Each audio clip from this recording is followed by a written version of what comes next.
Good morning, YouTube! Welcome to the Land of Pola. I'm Paula, and I am very happy you're here. Since you enjoyed my Aaron Sorkin dream episode so much, here is another story that happened in my head while I was sleeping. I'm quite proud of myself, as I believe this dream just shows not only how inspired I get from all kinds of content I consume, but most importantly, how visually creative my brain is.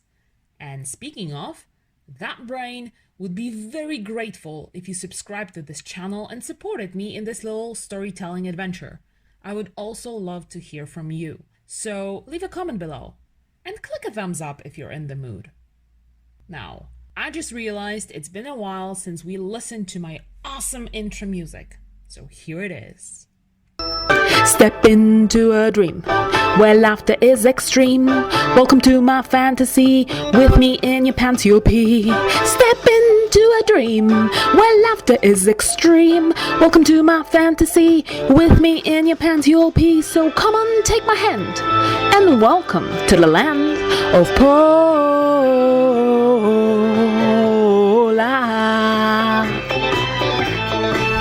Say my name.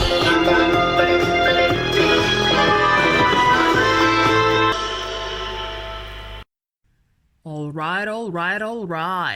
This story has everything. Romance, famous people, complex visuals, Eastern European countryside, and links to the greatest literature, cinema, and TV ever. It all happened in my parents' house where I grew up. It is located in a small Polish village called Witaszyce. It's a rather big house with a massive garden. At the time, the garden was affectionately tended by my grandfather, who poured his heart into it. We had flower carpets, secret arbors, creeks, ponds, and swings. The nature reciprocated his love and each year delivered the magnificent festival of colors, sounds, and scents. One day, my parents announced that they will throw a party. But not like an intimate gathering of close friends, no. A party of a century. An event so great, people would talk about it for decades. The guest list was long, yet still very exclusive. All the names on it represented the highest specimen of the human race. The purpose of this? To find me a husband. I was, after all, an 18-year-old woman who needed to fulfill her societal role and become a wife and a mother. When I think about the reception, the Great Gatsby movie comes to mind. The glitz and glamour, champagne, and Robert Redford. Cab Calloway was singing with the band. I can still hear the music. My mom was this uptight perfectionist hostess, reprimanding our servants, yelling at our two Great Danes, but still very charming and attentive to our guests.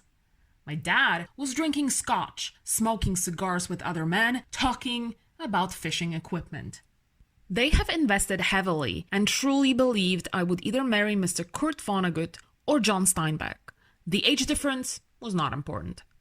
Personally, I wasn't keen on either one of those men, as I always found smokers repulsive.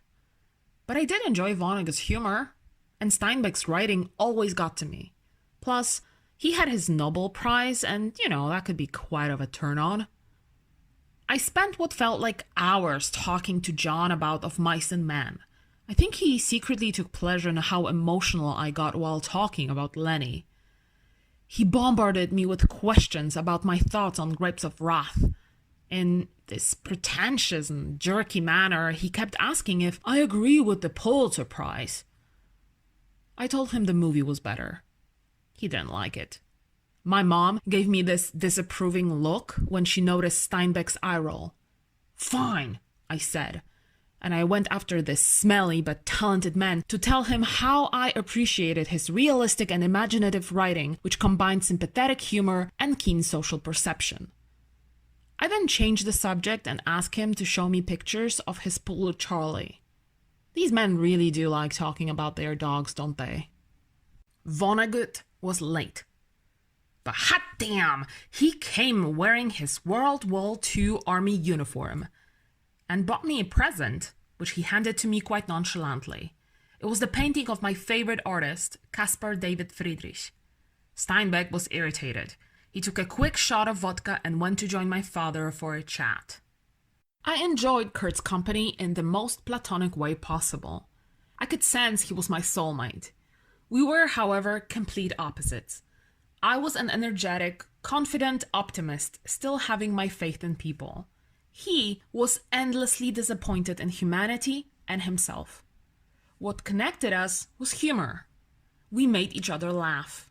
And laughter is a much bigger aphrodisiac than a Nobel Prize in literature. I think I was expected to make my decision on a potential husband, but I couldn't decide. I felt pressure coming from my parents as they were pushing me in Steinbeck's direction. The problem was, my heart was already going on for someone else. Near, far, wherever he was, I missed my Joe.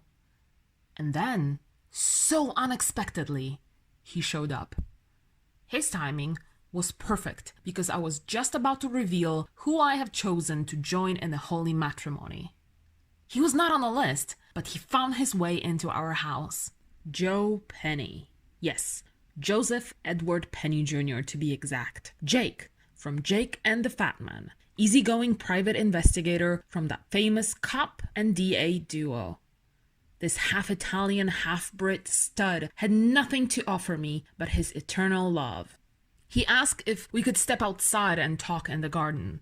I sat down on a wooden bench right underneath this majestic walnut tree.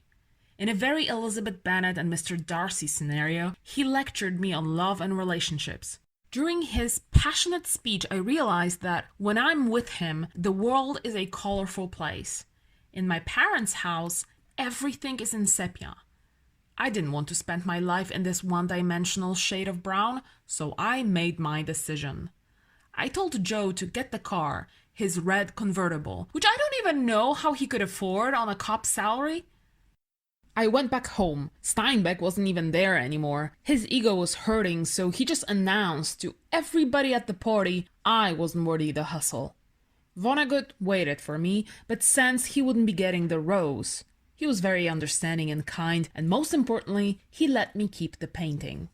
I remember my parents yelling and the dogs barking. Clearly, I did not have their support or blessing. I went to my room, packed my bags, and ran away with Joe Penny to live happily ever after while solving crimes in Hawaii.